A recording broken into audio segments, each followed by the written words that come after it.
ಚಿತ್ರದುರ್ಗದ ರೇಣುಕಸ್ವಾಮಿ ಕೊಲೆ ಪ್ರಕರಣದ ಏಟು ಆರೋಪಿ ದರ್ಶನ್ ಅವ್ರನ್ನ ಈಗಾಗಲೇ ಬಳ್ಳಾರಿ ಜೈಲಿಗೆ ಶಿಫ್ಟ್ ಮಾಡಲಾಗಿದೆ. ಆದರೆ ಬಳ್ಳಾರಿ ಜೈಲಿಗೆ ದರ್ಶನ್ ಅವ್ರನ್ನ ಭೇಟಿಯಾಗೋದಕ್ಕೋಸ್ಕರ 262 ಕಳ್ಳತನ ಪ್ರಕರಣದ ಆರೋಪವನ್ನು ಹೊತ್ತಿದ್ದಂತಹ ಶಿಗ್ಲಿ ಬಸ್ ಅಂದ್ರೆ ಬಸವರಾಜ್ ಜಿಲ್ಲೆಯ ಶಿಗ್ಲಿ ಬಸ್ ಅವರು ಇದೀಗ ದರ್ಶನ್ ಅವ್ರನ್ನ ಭೇಟಿ ಮಾಡೋದಕ್ಕೋಸ್ಕರ ಬಳ್ಳಾರಿ ಜೈಲಿಗೆ ಬಂದಿದ್ದಾರೆ. ಅಂದ್ರೆ ಬಳ್ಳಾರಿ ಸೆಂಟ್ರಲ್ ಜೈಲಿನಲ್ಲೂ ಸಹಿತ ಇದೇ ಬಸವರಾಜ್ ಜಿಲ್ಲೆಯ ಶಿಗ್ಲಿ ಬಸ್ಸೆ ಅವರು 20 ವರ್ಷಗಳ ಕಾಲ ಇಲ್ಲಿ ಕೈದಿಯಾಗಿ ಅಂದ್ರೆ ವಿಚಾರಣಾಧೀನ ಕೈದಿಯಾಗಿದ್ದರು. ನಮ್ಮ ಜೊತೆಗೆ ಸ್ವತಃ ಇದೀಗ ಬಸವರಾಜ್ ಅಲಿಯಾಸ್ ಶಿಗ್ಲಿ ಬಸ್ ಅವರು ಇದ್ರ ಮಾತಾಡ್ತೋಗೋಣ.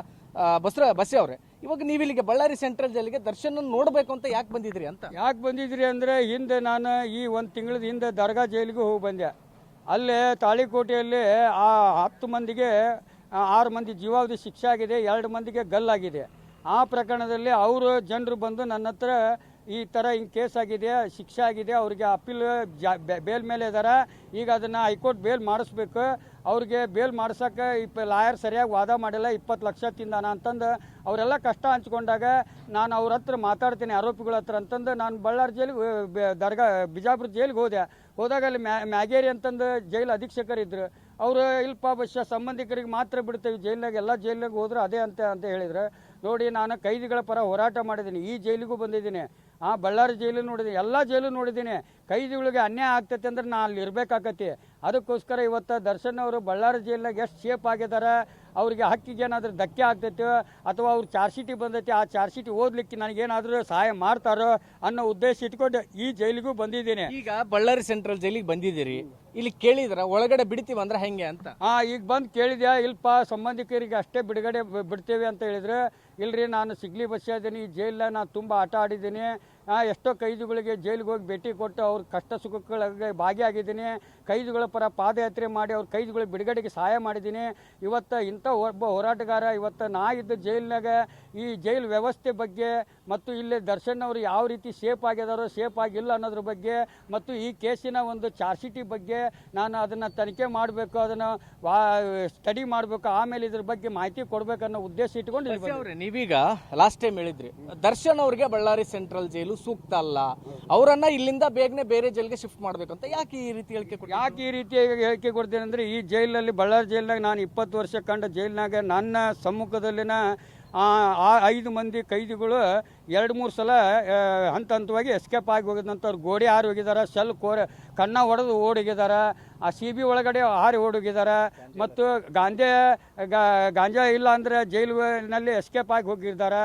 ಎಲ್ಲ ವ್ಯವಸ್ಥೆಗಳು ಇಲ್ಲೇ ನಡೀತಾ ಇದ್ದಾವೆ, ಈಗೂ ನಡೀತಾ ಇದ್ದಾವೆ ಅಂತ ನಾನು ನೋಡ್ದೇ ಹೇಳೋಕ್ಕಾಗಲ್ಲ. ಆದ್ರೂ ನನಗೆ ಫೋನ್ ಬರ್ತಿರ್ತಾವೆ ಜೈಲುಗಳಿಂದ, ಆದ ಬಳಕ ಇವೆಲ್ಲ ಆಗಬಾರ್ದು. ಹಂಗಾದ್ರೆ ಇದು ಸೇಫ್ ಅಲ್ಲ ಅಂದ್ರೆ ಮತ್ತೆ ಇನ್ನೆಲ್ಲಿ ಇರಿಸ್ಬೇಕಾಗುತ್ತೆ? ಅವ್ರಿಗೆ ನೋಡ್ರಿ, ಕರ್ನಾಟಕದಲ್ಲಿನೇ ಇಡಿಸ್ಬೇಕು ದರ್ಶನ್ ಅವ್ರಿಗೆ ಅಂದ್ರೆ ಜಿಲ್ಲಾ ಕಾರಾಗೃಹದಲ್ಲಿ ಇಡಬೇಕು. ಜಿಲ್ಲಾ ಕಾರಾಗೃಹದಲ್ಲಿ ಯಾಕೆ ಇಡಬೇಕಂದ್ರೆ ಅಲ್ಲಿ 100 ಪ್ರಿಸನರ್ ಮಾತ್ರ ಇರ್ತಾರೆ, ಹೌದಾ? ಸಜಾ ಕೈದಿಗಳಾಗಲಿ ರೌಡಿಗಳಾಗಲಿ ಅಂಥ ರೌಡಿಗಳಿದ್ರೆ ಬೇರೆ ಜೈಲಿಗೆ ಶಿಫ್ಟ್ ಮಾಡಿ ದರ್ಶನ್ ಅವ್ರಿಗೆ ಅಂಥ ಜೈಲಿನಾಗ ಇಡಿ.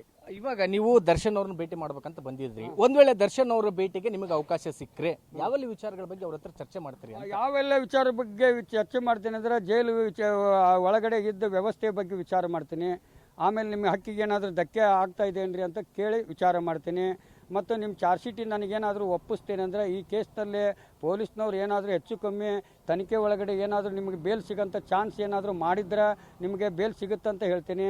ಒಂದು ವೇಳೆ ಆ ಚಾರ್ಜ್ ಶೀಟಿ ಒಳಗಡೆ ನೀವು 302 ಮರ್ಡರ್ ಕೇಸ್ನಾಗೆ ಇದ್ದೀರಿ, ನಿಮ್ಮ ಮೇಲೆ ಸಾಕ್ಷ್ಯಾಧಾರಗಳು ಜಾಸ್ತಿ ಕುಂತಿದ್ದಾವೆ ಅಂತಂದು ಅದು ಇದ್ದರೆ ಅದನ್ನು ಸತ್ಯ ಹೇಳ್ತೇನೆ. ಅಂದ್ರೆ ಇವಾಗ ಸಿಗ್ಲಿ ಬಸ್ಸೆ ಅವರು ತಮ್ಮದೇ ವಿರುದ್ಧದ 262 ಕೇಸ್ಗಳಲ್ಲಿ ಸ್ವತಃ ತಾವೇ ವಾದ ಮಾಡಿದ್ರು. ಅದೇ ರೀತಿಯಲ್ಲಿ ದರ್ಶನ್ ಅವ್ರ ಕೇಸನ್ನು ಕೂಡ ಸ್ಟಡಿ ಮಾಡಿ ಅವ್ರಿಗೆ ಏನ್ ಬೇಕು, ಪಾಸಿಟಿವ್ ಏನಿದೆ ನೆಗೆಟಿವ್ ಏನಿದೆ ಅನ್ನೋದನ್ನ ತಿಳಿಸ್ಕೊಡ್ತೀನಿ ಅನ್ನೋ ಮಾತನ್ನ ಹೇಳ್ತಾ ಇದ್ರಿ. ಹೌದು, ಇದೇ ಜೈಲ್ನಾಗ ಕುಂತು ಮರ್ಡರ್ ಕೇಸ್ ಆಗಿರಲಿ, ರೇಪ್ ಕೇಸ್ ಆಗಿರಲಿ, ಡಕಾತಿ ಕೇಸ್ ಆಗಿರಲಿ, ನನ್ನ ಕೇಸ್ ಆಗಿರಲಿ, ಎಲ್ಲ ವಕೀಲರು ನಡೆಸಿದಂಥ ಆ ಪ್ರಕರಣದಲ್ಲಿ ಶಿಕ್ಷೆ ಆದಂಥ ಅಪರಾಧಿಗಳು ನನ್ನ ಹತ್ರ ಬಂದು ಚಾರ್ಜ್ ಶೀಟಿ ಮತ್ತು ಜಜ್ಮೆಂಟ್ ಕಾಪಿ ಕೈಯಾಗಿ ಕೊಟ್ಟಾಗ ಜೈಲ್ ಅಧೀಕ್ಷಕರ ಹತ್ರ ನಾನು ಹೈಕೋರ್ಟ್ಗೆ, ಸೆಷನ್ ಕೋರ್ಟ್ಗೆ ಅಪೀಲ್ ಹಾಕಿ ಅವ್ರಿಗೆ ಕಮ್ಮಿ ಶಿಕ್ಷೆ ಮಾಡಿಸಿದ್ದೀನಿ, ಇಲ್ಲ ಕೇಸ ಅಕ್ಯೂಟ್ ಮಾಡಿಕೊಟ್ಟಿದ್ದೀನಿ. ಕಾಯಂ ಶಿಕ್ಷೆ ಅಂತೂ ನಾವು ಮಾಡಿಸಿಲ್ಲ. ಯಾಕಂದರೆ ಲಾಯರ್ ನಡೆಸಿದಂಥ ಕೇಸಿಗೆ ಶಿಕ್ಷೆ ಆದಂಥ ಪ್ರಕರಣನ ಖೈದಿ ಒಬ್ಬವನು ಬರೆದು ಅಪೀಲ್ ಮಾಡ್ಬೋದು, ಆದ್ರೆ ವಾದ ಮಾಡೋಕ್ಕೆ ಯಾಕೆ ಅವಕಾಶ ಇಲ್ಲ? ಅವಕಾಶ ಇದೆ, ಆ ದರ್ಶನ್ ಅವ್ರು ಕೊಟ್ಟರೆ ಆ ಕೇಸ್ ನಾನು ವಾದ ಮಾಡೋಕ್ಕೂ ರೆಡಿ ಇದೆ. ಇದೀಗ ನಿಮಗೆ ಒಂದು ವೇಳೆ ದರ್ಶನ್ ಅವ್ರಿಗೆ ಭೇಟಿ ಆಗಕ್ಕೆ ಬಿಡ್ತೀವಿ ಅಂತ ಹೇಳಿದ್ರೆ ಇಲ್ಲ ಅಂತ ಏನು ಹೇಳಿದ್ರಿ ಜೈಲಾಧಿಕಾರಿಗಳು? ಈಗ ನಾನು ಅವ್ರಿಗೆ ಕೇಳಿದೆ, ಸಾಹೇಬ್ರಿಗೆ ಕೇಳ್ಕೊಂಡು ಹೇಳ್ತೀನಿ ಅಂದ್ರೆ, ಈಗ ಭೇಟಿದ ಸಮಯ ಮುಗಿದೈತಿ, 4 ಗಂಟೆಗೆ ಬಿಡ್ತೀನಿ ಅಂದರೆ ನಾನು ಕಾದು ಭೇಟಿಯಾಗಿ ಹೋಗ್ತೀನಿ. ಒಂದು ವೇಳೆ ಅವರು ಬಿಡೋಕೆ ಆಗೋದಿಲ್ಲಪ್ಪ ಅಂತಂದರೆ ಮುಂದೆ ನಾವು ಹೋಗೋ ಯಾವ ಸಮಯದಾಗ ನಾನು ಈ ಜೈಲ್ ಬಗ್ಗೆ ಇಲ್ಲಿ ಅವರು ಕೊಟ್ಟಂಥ ವರದಿ ಬಗ್ಗೆ ನಾನು ಪಬ್ಲಿಕೇಶನ್ ಮಾಡ್ತೀನಿ. ಕೊನೆಯದಾಗಿ ದರ್ಶನ್ ಅವ್ರನ್ನ ಇದೀಗ ಬಳ್ಳಾರಿ ಸೆಂಟ್ರಲ್ ಜೈಲ್ನ ಹೈ ಸೆಕ್ಯೂರಿಟಿ ಸೆಲ್ನಾಗ ಇಟ್ಟಿದ್ದಾರೆ. ಬೇರೆ ಕೈದಿಗಳ ಜೊತೆಗೆ ಬೆರೀಲಿಕ್ಕೆ ದರ್ಶನ್ ಅವ್ರಿಗೆ ಅವಕಾಶ ಇಲ್ಲ. ಹಾಗಾಗಿ ದರ್ಶನ್ ಅವ್ರು ಸಾಮಾನ್ಯವಾಗಿ ಇಲ್ಲಿ ಬೇರೆ ಜೊತೆ ಬೆರೆಯಕ್ಕೆ ಅವಕಾಶ ಇಲ್ಲ ಅಂದಾಗ ಅವ್ರು ಕೆಡ್ತಾರಂತ ಹೆಂಗೆ ಹೇಳ್ತೀರಿ ನೀವು? ಅಫ್ಜಲ್ ಗುರು ಅಲ್ಲ ಕಸಬ್ಬಲ್ಲ ಅವರು ನಮ್ಮ ಕರ್ನಾಟಕದ ಕನ್ನಡಿಗ ಅಭಿಮಾನಿಗಳನ್ನು ಹೊಂದಿದಂಥ ಒಬ್ಬ ಹೀರೋ. ಇವತ್ತು 5 ನಿಮಿಷದ ಚಟ, 5 ನಿಮಿಷದ ಹಠ, 5 ನಿಮಿಷದ ಸಿಟ್ಟಿಗೆ ಅವರು ಕಾನೂನು ಕೈ ತೊಗೊಂಡಿರ್ಬೋದು. ಬಟ್ ಅದೇ ಒಂದು ಶಿಕ್ಷೆ ಕೊನೆತನಕ ಆಗುತ್ತೆ ಅನ್ನೋದು ತಪ್ಪು. ಯಾಕಂದರೆ ಇಂಥ ಪ್ರಕರಣಗಳಲ್ಲಿ ಬೇಕಾದಷ್ಟು ಜೈಲಾಗಿದ್ದು ಹೊರಗೆ ಬಂದು ಹೀರೋ ಆಗಿ ಹೂವಿನ ಹಾಕ್ಸ್ಕೊಂಡ್ ಬಂದಂಥ MLಗಳು ಅದಾರ, ಅತ್ಯಾಚಾರಗಳು ಅದಾರ. ಅಂಥವ್ರಿಗೆಲ್ಲ ಸಹಕಾರ ಕೊಟ್ಟಿದ್ದಾರೆ. ಇಂಥ ಒಂದು ಹೀರೋಗ ಇವತ್ತು ಇಂಥ ಪ್ರಕರಣದಲ್ಲಿ ಆರೋಪಿ ಆಗಿದ್ದಾನೆ ಅಂದ್ರೆ ಆ ಆರೋಪಿ ಆದವನು ಸಾಮಾನ್ಯ ವ್ಯಕ್ತಿನೂ ಅಲ್ಲ. ಯಾರು ರೇಣುಕಾ ಸ್ವಾಮಿನ ಸಾಮಾನ್ಯ ವ್ಯಕ್ತಿ ಅಲ್ಲ. ದರ್ಶನ್ ಅವರು ಒಂದು ತಪ್ಪು ಮಾಡಿದ್ದು ಏನಪ್ಪ ಅಂದ್ರೆ ಅವರು ಮೆಸೇಜ್ ಬಿಟ್ಟಿದ್ದನ್ನು ಅವ್ರಿಗೆ ಮಾಹಿತಿ ಗೊತ್ತಾದಾಗ ಅವ್ರನ್ನ ಅರೆಸ್ಟ್ ಮಾಡಿಸಿ ಪೊಲೀಸರಿಗೆ ಅವ್ರು ಕೊಟ್ಟಿದ್ರೆ ಅವ್ರಿಗೆ ಹೀರೋ ಅಂತಿದ್ವಿ. ಆದರೆ ಅವರು ಕಾನೂನು ಕೈ ತೊಗೊಂಡಿದ್ದಕ್ಕೆ ಅವ್ರು ಇವತ್ತು ಆರೋಪಿ ಸ್ಥಾನದಲ್ಲಿದ್ದಾರೆ.